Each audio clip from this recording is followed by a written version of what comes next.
Hi loves, it's me Vines Vlogs, and for today's video, tuturo ko sa inyo paano papalitan yung gender ninyo. Kasi kapag register kayo dito kay Popo, no, hindi kayo makakapag-live kapag mali yung inyong gender. So for example, girl ka, tapos male pala yung gender mo. So kailangan nating papalitan yan. So tignan natin, saan ba natin makikita yung ating gender. But anyway, makikita nyo, pag girl kayo, hindi kayo makakapag-live, no? Kapag hindi kayo, pag nag-mail siya. So, pupunta kayo dito sa help, click help. Ayan. Pindutin natin to and then i-click natin yung manage feedback. Click natin and then try natin report complaints. Feedback, try natin. Okay? Business cooperation, consult na lang pala. Saan ba dito yun? Pwede yun yung palitan.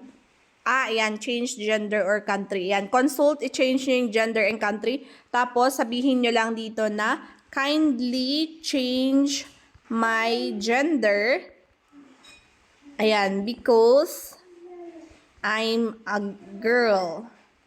Ayan. So, ganun lang siya. And after that, pwede kayo maglagay ng photo nyo, pictures nyo, and isubmit nyo lang siya. So, antayin nyo mag-message sa inyo si Popo. Dito naman, mag-system notification siya kapag okay na ang inyong account. So, pag pwede na yung account mo, makakasolo live ka, makikita mo na yung daily live duration. Meron kang daily live duration, party live task, kapag napalitan yung gender nyo. Okay? I hope clear yan. So, make sure i-report nyo sa help kasi ang dami kong members na nagkakaproblema ng ganito. Okay?